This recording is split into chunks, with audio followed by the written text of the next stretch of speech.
Assalamualaikum warahmatullahi wabarakatuh.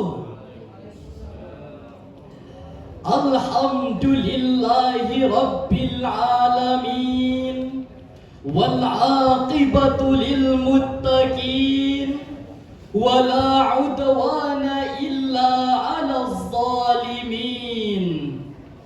Wassalatu wassalamu ala ashrafil anbiya'i wal mursalin, nabiyyina wa habibina Muhammadin arsalahu Allahu rahmatan lil alamin, wa ala alihi wa ashabihi wa ma tabi'ahum bi ihsanin ila yaumiddin. Amma ba'd. Majelis hakim yang arif dan bijaksana, hadirin sebangsa dan setanah air yang kami banggakan. Kondisi umat Islam saat ini belum mampu membawa agamanya dengan baik dan benar. Ketidakmampuan itu menjadi salah satu penghalang hadirnya Islam dengan penuh kesejukan dan kedamaian.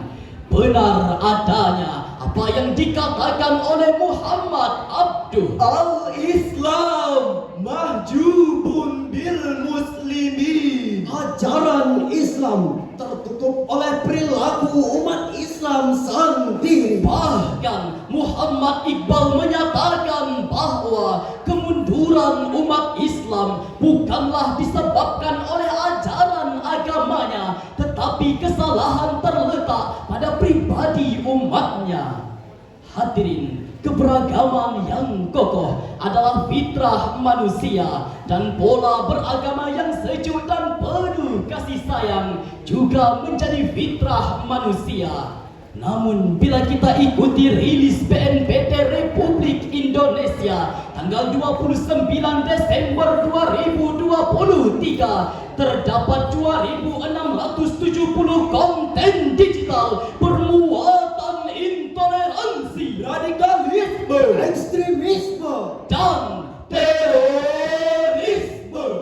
Potensi terpapar radikalisme juga lebih tinggi terdapat pada wanita, generasi muda zaman now, khususnya Gen Z dan mereka yang aktif di internet. sungguh berbahaya jika membunuh manusia mengatasnamakan agama hanya demi kepentingan dan golongan, dengan mudahnya melenyapkan nyawa manusia. Karena asiknya bermain game, TikTok dan konten lainnya mengakibatkan Hilangnya sopan santun, etika dan tata krama antar sesama. bahkan kepada orang tua. Berangkat dari kondisi yang merisaukan tersebut, izinkan kami menyampaikan solusinya melalui syarahan Al-Quran dengan judul Menampilkan Islam Rahmatan lil Alamin. Sebagai rujukan dari syarahan ini adalah firman Allah dalam Al-Quran surat Al-Baqarah ayat 208 yang berbunyi, A'udzu billahi minasy syaithanir rajim.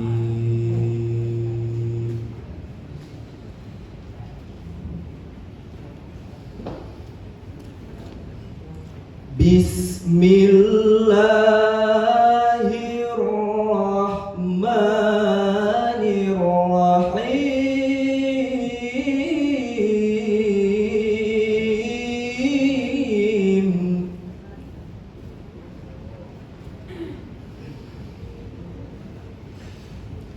Ya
Allah dari godaan setan yang terkutuk. Dengan nama Allah yang Maha Pengasih lagi Maha Penyayang. Wahai orang-orang yang beriman, masuklah ke dalam Islam, kedamaian secara menyeluruh, dan janganlah ikuti langkah-langkah setan. Sesungguhnya ia musuh yang nyata bagimu. Majelis hakim yang terhormat, hadirin wal hadirat yang diberi rahmat. Menurut Wahbah Az-Zuhaili yang wafat pada tahun 1351 Hijriah dan Imam At-Tabari yang wafat pada tahun 310 Hijriah, ayat tersebut turun berkenaan dengan Abdullah bin Salam, Sa'labah ibnu Yamin, Asad bin Ka'ab, Usaid bin Ka'ab, Sa'ad bin Amir dan Qais bin Zaid. Mereka adalah orang Yahudi. Pada suatu hari mereka berkata kepada Rasulullah, "Ya Rasulullah, hari Sabtu adalah hari yang kami agungkan. Maka biarkanlah kami melakukan ibadah pada hari itu.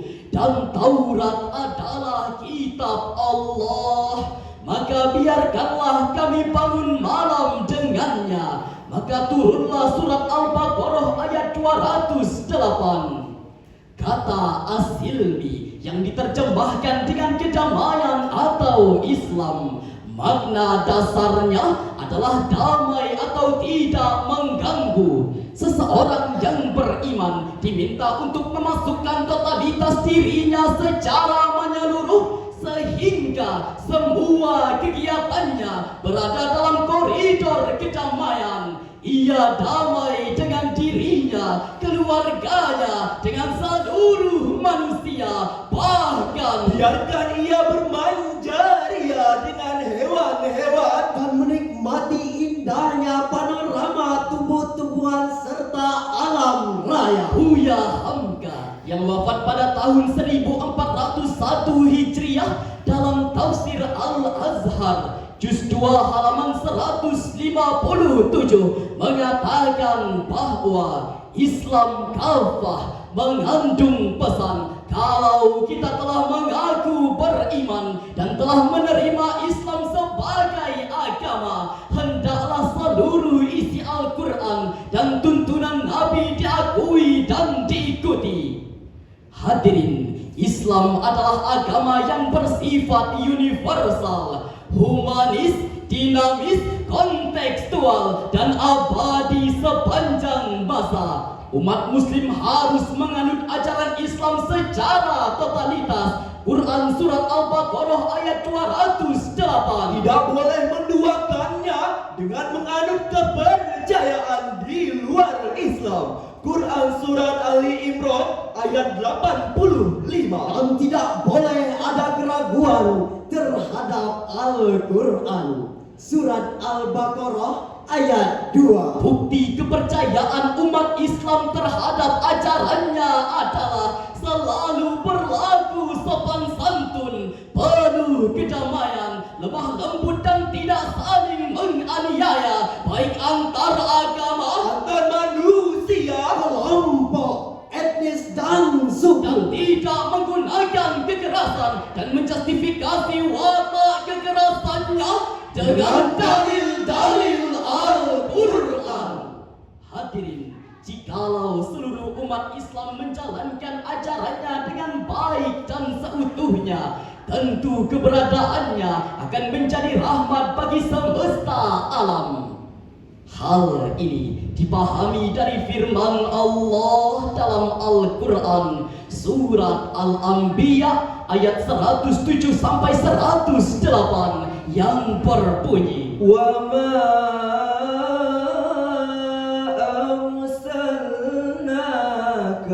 إلا رحمة للعالمين.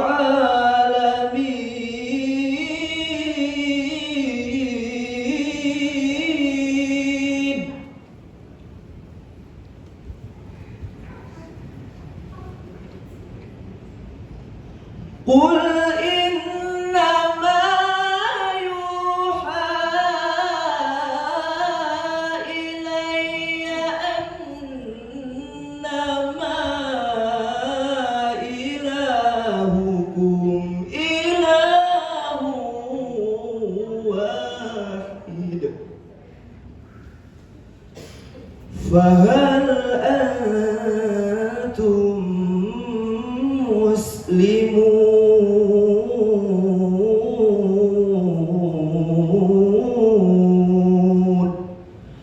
صدق الله العظيم.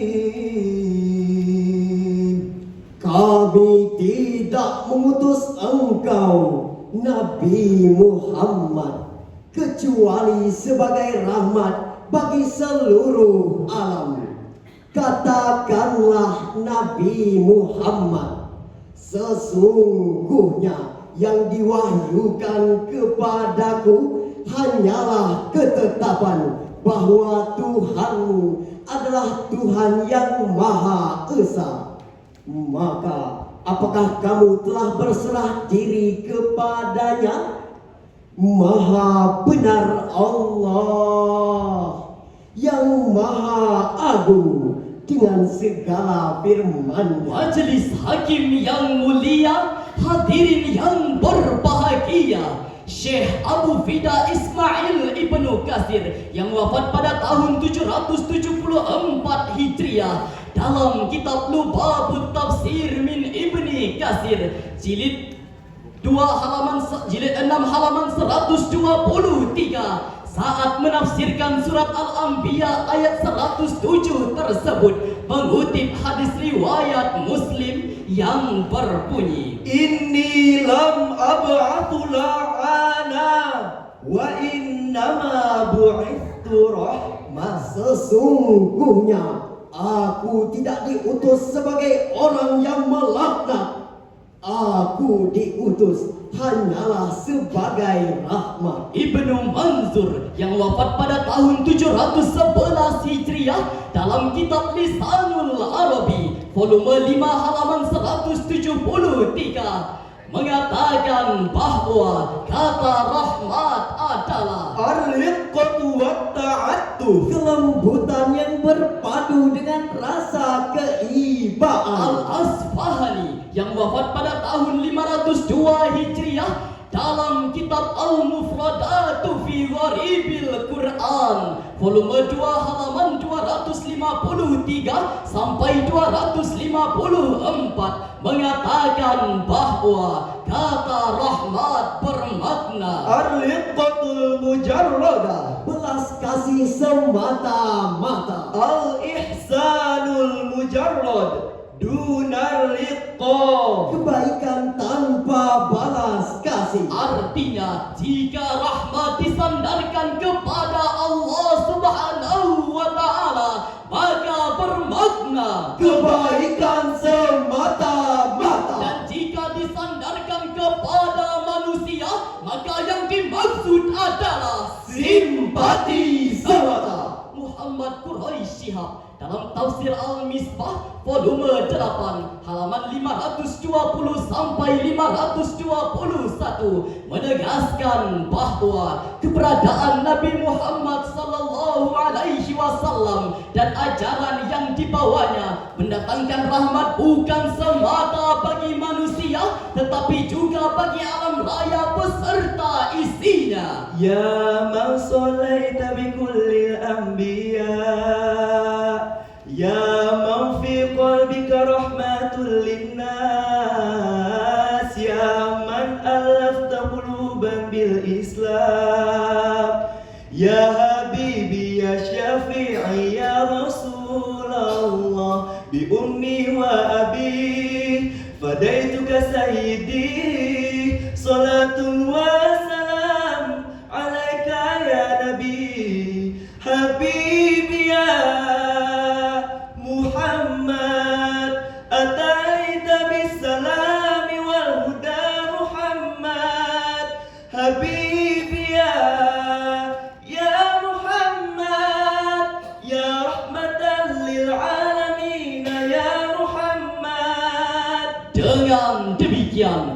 Jika konsep Islam rahmatan lil alamin diaplikasikan dengan benar, maka tidak akan ada umat Islam yang egois, apologis, sinis dan sadis.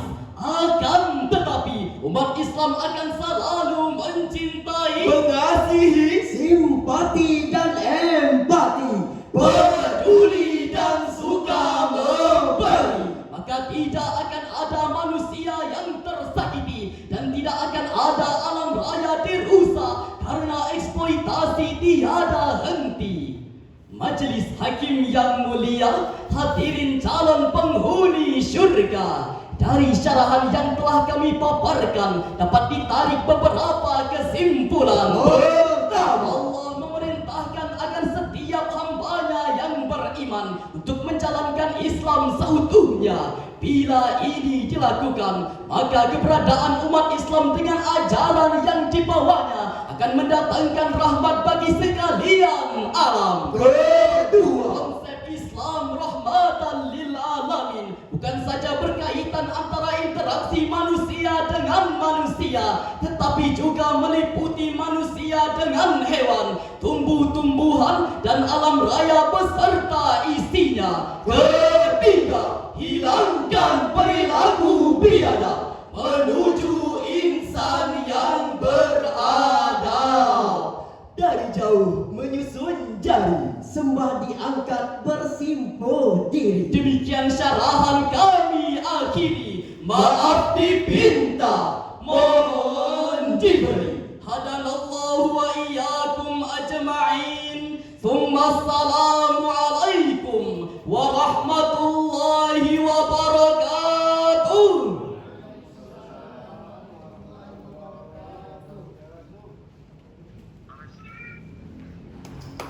Kita beri tepuk tangan yang meriah.